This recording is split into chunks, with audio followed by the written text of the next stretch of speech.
Hello, my blog this week covers Industry 4.0 and the technical writer.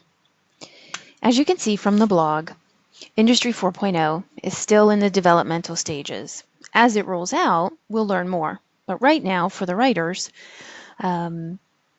a lot of it is non-existent or vaporware. So the best thing that we can do as writers, technical writers, is to be as prepared as we can with the tools that we have today and change along with those changes. So what I'm going to show you today is Flare. And I use Flare. It's a help authoring tool, and I use it to make a help file.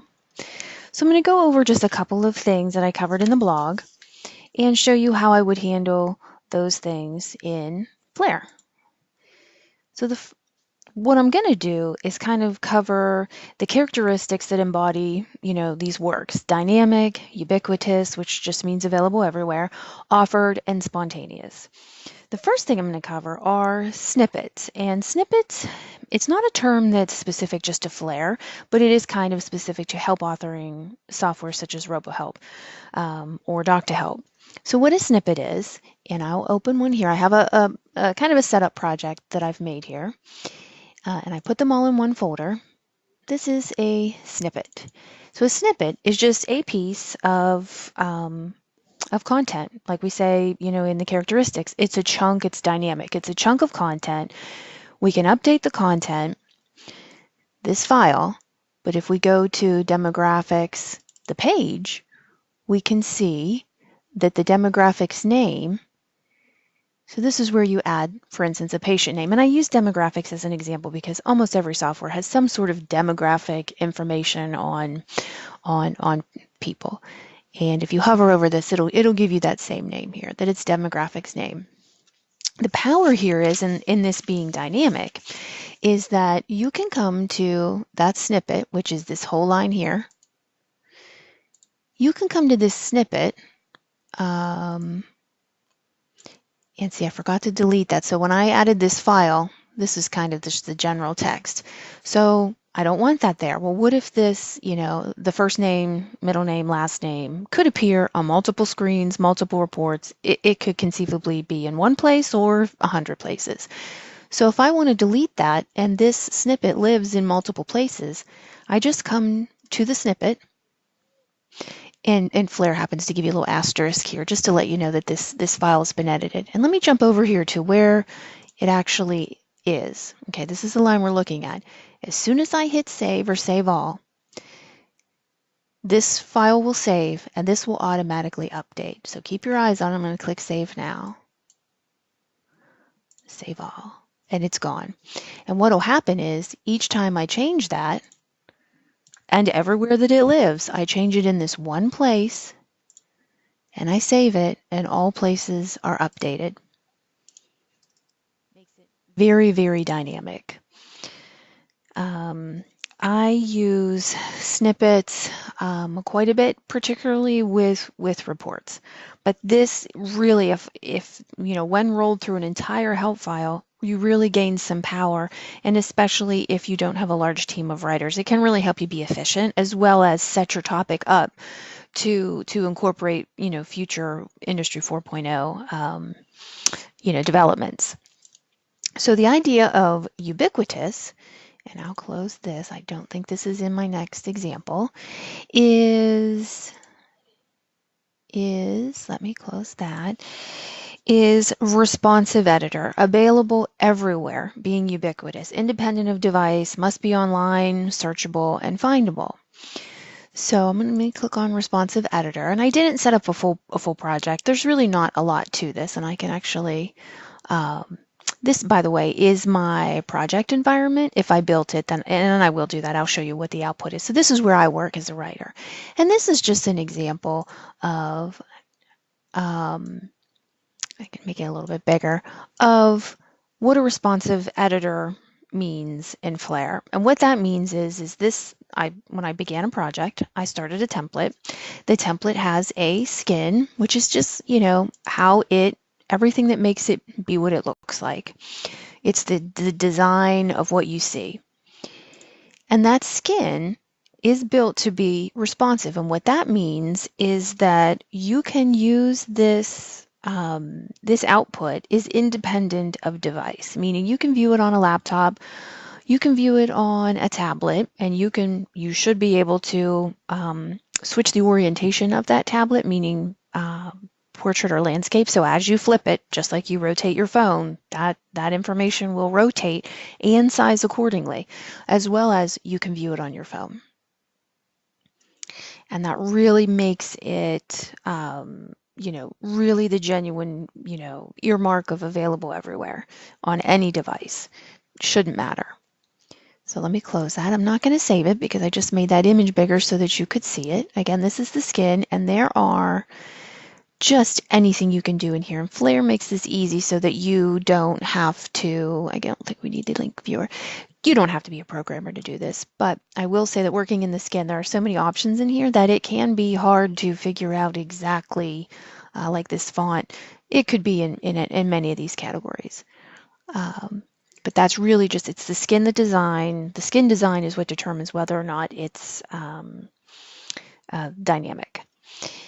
And the next thing I wanted to cover, give us a little bit more space, is single sourcing. Being, you want this content to be offered.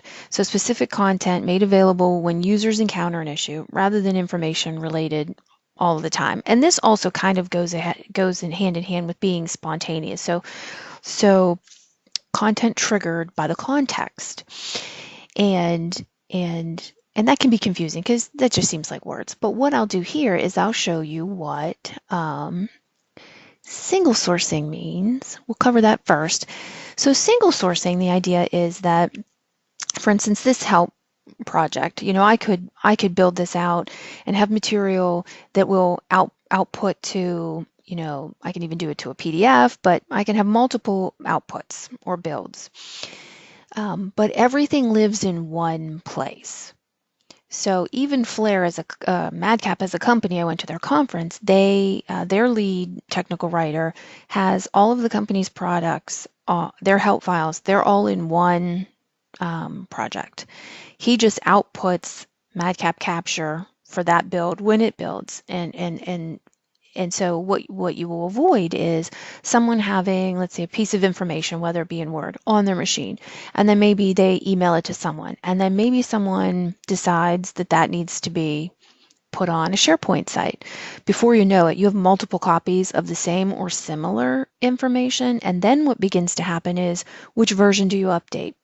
And classically, people are going to use their best guess at what the most recent is, but what if they're not right? So if you have a single source of truth being your help file, everything gets exported and outputted from it. So this is my single sourcing example, and I use this same text from the demographics page. So what I use are called condition tags. So condition tags, and I'll show you where I add them in our project folder. I added one for manager only.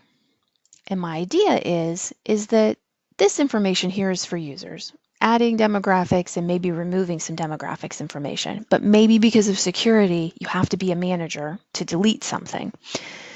So I took this manager tag, added it, and I selected this, and I'll just do it again, even though it's already, you can see it colored here. You select conditions, and it's selected. And then you see these green highlights. General, manager only.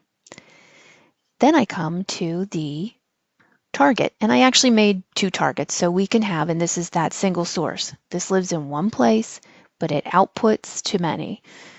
So in my primary, I'm telling myself that that's just going to be a regular user. There's a condition text tab here. So I've excluded it because I want this to be for the managers only. Regular users don't need it. If I open the target for the next, what I've done here is I've included it because this is for managers. So when this builds, anything with this tag will be included in this output, but not in this output. So here's what we'll do. I'm going to close these, and I'll get this back up so we can see that. Always save everything just as a practice. I'm going to right click, and I'm going to build this one and then I'll build them. And you can build at the same time. Build the other one. So they kind of stack. So when they're done, this will go dark green, and then we can open that output, and I'll show you the difference. So view output in Google this, and then let me go back, and I'll open the other one's not done. Takes it just a second. Okay, and then let me make these a little smaller so that they'll fit kind of side by side. And then let me see if I can separate them. Okay, so this was the single sourcing example. And we'll go to this single sourcing, and there you see. So that's one topic built two different ways, but it all resides in one project. So this would be the manager output. This is the non-manager output. It really makes things easy. And there's a couple of different schools of thought. I put this all in one because I think it's an easy example, but as you use condition tags, that can get difficult. So some writers like to have two separate topics, and both of these whole chunks would have been snippets, and it's just really, can you keep it all straight? Because these can get confusing. And then the last thing I wanted to cover is, and I didn't make an example because it is a little bit hard to kind of explain, but there's some other best practices of the spontaneous content. And spontaneous content kind of goes in what the terminology in Flair would be context sensitive. So what we can do is, and the idea is to be available when an issue is encountered, and that the context of what's in the topic, or the information that shows to a user, is related directly to the issue that they've encountered. They don't have to search for it. They don't have to go get it. It's kind of delivered to them. So in Flair, what we do, and RoboHelp does the same thing. It's called context sensitive help. There's a little bit of a terminology difference between the two, but basically you take your topic, and we'll call it this best practice, and it's called an alias file. And you can come in here and you can add an identifier. Let me see if I can add the best practices. So basically you right click and you assign a new topic identifier, and what you're going to add here is some number, and I'll just put 101. Right now that doesn't mean anything to me. Oh, I can't start with the character 1. We'll just call it best. And then what I can do is I add these, and I tell myself that there's going to be some screen that when the person hits their F1 or help button, it's not going to go to the welcome page. It's going to come directly to this topic. So I have to work with development, and they usually give me a number, and it might be this 101. And they'll say, on the development side, that screen is numbered 101. So I have to give this topic 101. That's how I match those up. And then when it's built, there's a little more on the technical side, and development takes care of that for me. But this is a call number. All that you do when you are opening a help file is you're calling the help. This works almost like what you would think is a bookmark. It tells you specifically where in there to pull, and it will be this specific topic. And that makes things a lot easier on the end user to be able to, the content almost basically in their eyes comes to them. And the final best practice that will help us be prepared for Industry 4.0 is to utilize cascading style sheets rather than inline styles. And Flair has, each time you open a project, it'll actually create a style sheet for you. And this is where you can add more of these grayed out ones, or kind of some standard ones that they give us, but they're gray because I haven't actually used them in the project yet. This really controls all of the look and the feel. So if you come in here and you want to say, I want this italics, and you use this button, you get these tags around it. Now, if you export this to something, I don't know, and then you make an output, and then for perhaps maybe someone wants to import it to FrameMaker, these tags may not come over seamlessly. So the look can end up a lot different. And that's really why you want to do that same thing in Flare. You want to pick an item and you want to create a style that is, and you might want to call it paragraph italics, so that you'll select it from this list rather than this inline. Because when these tags come over, sometimes you can end up with an extra space before or after, and if you try to delete those, you can delete too much. It can look like your words are smashed together. So this is just something that will make things a lot easier, and I always think of this, doing this with a style sheet will actually help us in the future with different tools, kind of almost as an interoperability, which writers a lot of times don't have to deal with. So that is my my talk today that relates to my blog, and I hope you find this useful. These are just the tips and tools that I've started incorporating into my projects to make sure that I'm ready as my tools further and develop on.